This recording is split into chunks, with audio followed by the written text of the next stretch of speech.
In the name of God, who knows us by name. Amen. Please be seated.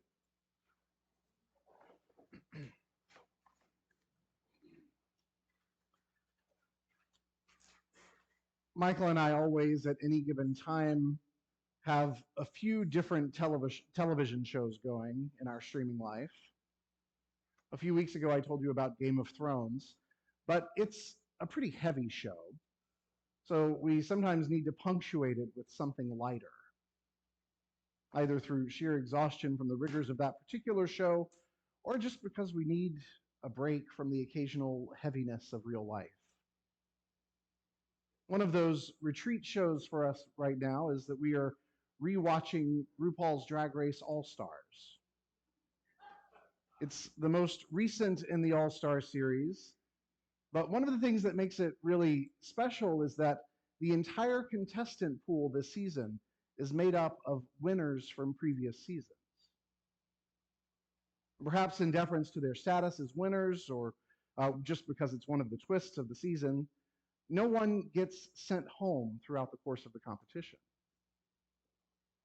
Earlier this week, Michael and I were talking about how delightfully refreshing this format is for us. For one thing, each of the contestants is just a lot more relaxed than in any other season we've ever watched. Part of that is because they don't have to worry about being sent home if they mess up one week. But also, I think the bigger part of it is because they are already seasoned, successful, professional performers. These participants have been thoroughly validated by the show itself in years past, by their financial success, and consistently by their hordes of appreciative fans. These are people who know who they are. They know what they're good at, and they know what they're not good at. So they really have nothing left to prove. They can just have fun. But even so, in the challenges that are presented in each episode, even so in their challenges that are presented in each episode, and as they develop their relationships with one another, they continue to grow.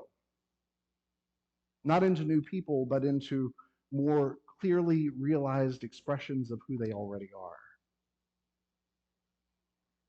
I think one of the big mistakes we human beings are prone to making is that we sometimes imagine that there will be some point at which our identities and everything that is true and honest about ourselves becomes fixed, fully set.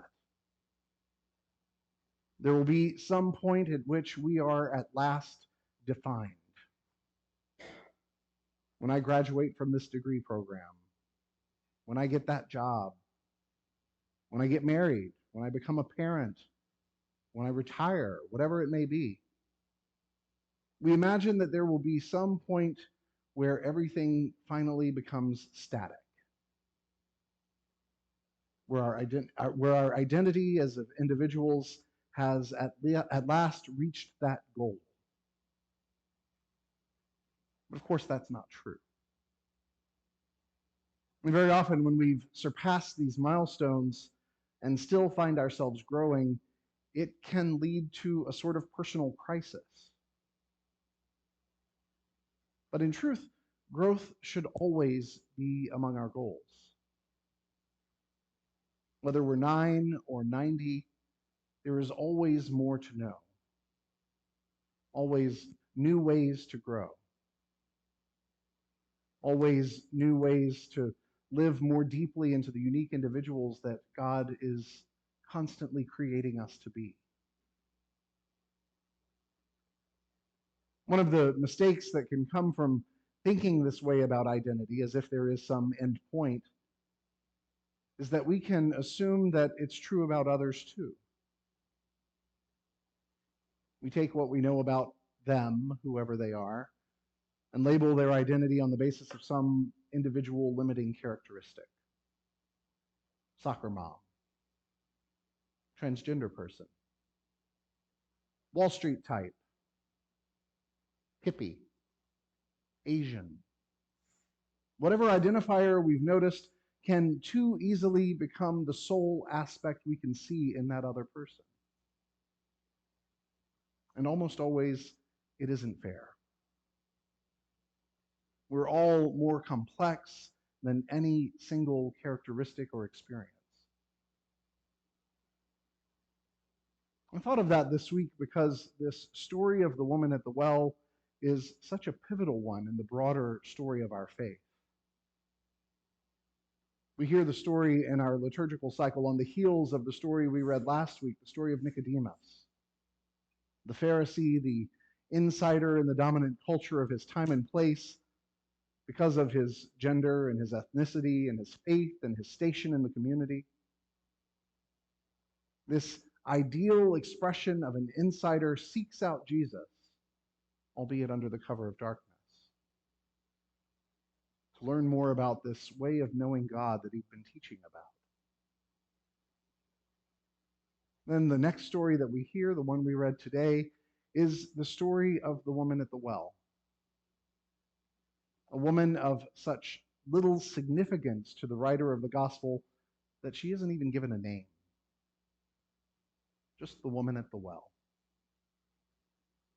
Just a woman of Samaria. She is about as far from Nicodemus as anyone could be. She's a woman. She is one looked on by most Jews of the time as being a foreigner and a heretic, someone who worships the wrong way. According to the cultural norms of the day, she's often assumed to have been a sexual deviant. She's had 5 husbands, and the one she's with now is not her husband. And she doesn't seek out Jesus. They meet because Jesus seeks her. Jesus is the one who first reaches out to her. The assumption is that everyone has put her into that tiny identity box. But Jesus sees past all that and wants to know her. The actual her that includes all of those things that set her apart, but that isn't limited by any one of them. Sometimes we in the Episcopal Church are accused of letting our love of social justice eclipse our faith in Jesus.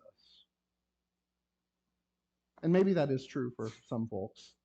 But for most of us, that striving for social leveling, the kind that's talked about in Isaiah, isn't something that gets in the way of Jesus, but it is a means for us to live into the lives we believe that Jesus has called us to lead. Stories like this one, the story of Jesus with the woman at the well, held up against stories like the one that we read last week about Nicodemus.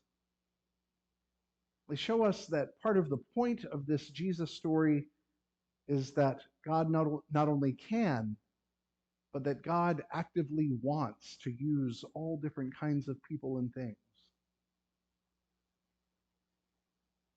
They show us that God isn't limited by the little identifiers that we use to sort ourselves into neat little piles. Yes, it's true that in our little corner of the Christian experience, we champion tearing down the structures of racism and sexism and heterosexism and ableism and all those other advocacy causes that we talk about from time to time. But it would be a mistake to believe that we do this for its own sake. We believe in always striving for more inclusion, not just because we think inclusion is so important, but because we believe it's part of how we've been called to faithfully follow Christ. The same way Lent is about stripping away all those things that aren't of God so that we can more clearly see God. Justice is about tearing down all those social structures that are not of God, so that the love of God can finally, at last, shine through the human-made structures. Our faithfulness in Lent and our seeking the justice of God all the time is about trying to identify and repair those ways that our shortcomings have gotten baked into the system. Because none of us are done. None of us are fully developed and in our final form. We all have not only room to grow, but we have a responsibility and a calling to keep growing. Like those crocuses in the early spring that are starting to break through the hard winter earth, we too have to keep pushing ourselves to grow even when the world doesn't seem quite as hospitable as we might like. Whenever we do, we will inevitably find ourselves closer to God. Amen.